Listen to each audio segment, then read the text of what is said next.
Hard mains की तैयारी करते वक्त अक्सर हम लोग पढ़ते जाते हैं ज़्यादा और आउटपुट उसका कम निकलता है।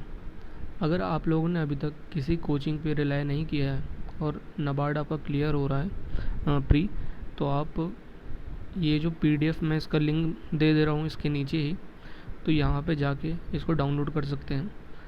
और जो मटेरियल है इस हिसाब से बनाया है कि टू द पॉइंट हो, क्योंकि वहाँ पे जब क्वेश्चन आता है तो जो पूछा जाएगा एकदम एग्जैक्टली आपको उतना ही लिखना है, ना ज़्यादा बोल बच्चन करना है ना कुछ। तो टू द पॉइंट होना चाहिए, कंसाइज होना चाहिए और कम समय में कम टाइम में आपको ज़्यादा बातें लिखनी आनी चाहिए। तो उसके लिए ये पीडीएफ आपके लिए बहुत ज़्यादा इम्पोर्टेंट होने जा रहा है। तो इस पीडीएफ में आपको, जैसे कि मैंने यहाँ पे ये जो पीडीएफ है कंटिन्यूसली मैं अपडेट करता जाऊँगा अपने टेलीग्राम चैनल पे, तो वहाँ से आप लोग उस पर भी ज्वाइन हो जाइए अपडेट के लिए। जैसे कि अभी यहाँ पे मैंने टॉपिक कवर किया है सोशल जस्टिस, तो इसमें सिलेबस में क्या दिया था, problems of SC and ST और फिर सोशियो इकोनॉमिक जो कॉन्स्टिट्यूंट्स होते हैं बैकवर्ड क्लास एससी एसटी को, वो तो देखिए आपको वहाँ पे अगर सीधे यही एग्जैक्टली पूछ लिया जाए तो आपको पहले पता होना चाहिए सोशल जस्टिस क्या होता है। तो यहाँ पे डेफिनेशन दी गई है सोशल जस्टिस क्या होता है। वहीं पे अगर कुछ ऐसे में आ जाता है तो आपको एक सोसाइटी कैसे डिफ़ाइन की गई है बाबा साहेब अम्बेडकर जी ने, तो वो यहाँ पे दिया गया है।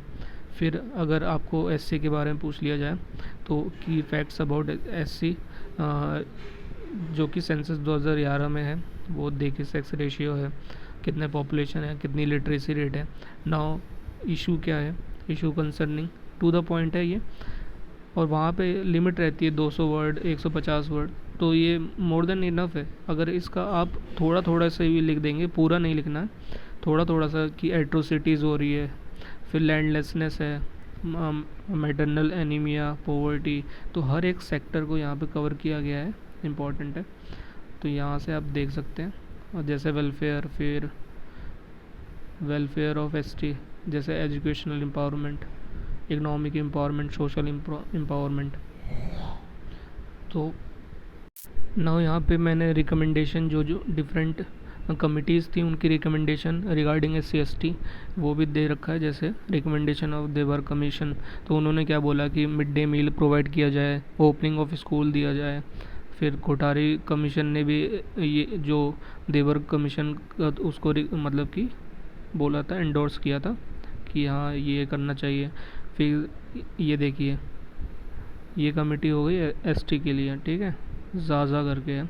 तो अगर आप कमेटी को वहाँ पे बस पूरी बात ना लिख के सिर्फ रेफ़र भी कर देंगे तो एक अच्छे नंबर आपको और मिल सकते हैं। फिर दूसरा एंगल मैंने इंक्लूड किया एमएसपी फॉर एमएफपी वाला, यहाँ पे वे फॉरवर्ड भी है, इम्पोर्टेंस है, ठीक है, चैलेंजेस कैसे होते हैं। फिर मैनुअल स्कैवेंजिंग, इस मैनुअल स्कैवेंजिंग में आपको देखिए कितने परसेंट मैनुअल स्कैवेंजर वुमेन है, और अभी ये काफ़ी न्यूज़ में भी था मैनुअल स्कैवेंजिंग के लिए। तो गवर्नमेंट इंटरवेंशन क्या है, चैलेंजेस क्या है, वे फॉरवर्ड क्या है, फिर पीवीटीजी क्या होता है, फिर वुमेन्स का दे रखा है मैंने, जैसे problem face by the women, और स्टेटस क्या है। तो ये जो टॉपिक है बहुत ज़्यादा इंपॉर्टेंट है और टू द पॉइंट है, एकदम परफेक्ट ऐसे ही आपको याद होना चाहिए, जिससे कि वहाँ पे पूरा याद ना भी आए, लेकिन अगर छोटा छोटा याद भी आ जा रहा है तो आपका काम वहाँ पे बन जाएगा। क्योंकि ज़्यादा आप पढ़ेंगे तो उतना आउटपुट आपका नहीं मिलेगा। ये जैसे तीन तीन ये कितने पेजेस हो गए, 1 2 3 4 5। अब इस 5 पेज में से आपको क्या करना है कि ये पढ़ लेना है शुरुआत में, फिर इसका एक्सट्रैक्ट निकालना है आपको, एक पन्ने में करना है। तो ये 5 पन्ने को आपको एक पन्ने में, एक 1 पेज में कन्वर्ट कर देना है। फिर वो 1 पेज जो होगा वो आपका होगा एकदम प्योर, उसको आपको एकदम रटा होना चाहिए, जो आपको लगे एकदम इम्पॉर्टेंट है। क्योंकि कुछ पॉइंट होते हैं कोइंसाइड करते हैं, जैसे कि प्रॉब्लम्स हो गए, है ना, तो S C S T O B C इन सब का प्रॉब्लम हो गया, ये सब कोइंसाइड करेगा। तो ये मैंने यहाँ पे एक साथ जैसा दे भी रखा है, तो ये देखिए। तो constant in performance of welfare scheme, SC ST OBC, तो ये कॉमन है। तो ये आप अपने उस पेज में लिख सकते हैं। जैसे poverty and inequality, insufficient funding, poor governance है, funds not allocated scheme wise, ground realities are ignored, poor outcomes, top to down approach होता है, negligence of Dalit and Adivasi women, unawareness. तो ये सब अपने पॉइंट्स में आप इसको लिख सकते हैं, वहाँ पे काफ़ी इफ़ेक्टिव फिर हो भी जाता है। तो इतना ही है। और PDF की लिंक मैं नीचे दे दे रहा हूँ और टेलीग्राम की भी लिंक नीचे दे दे रहा हूँ। तो ऑल द बेस्ट।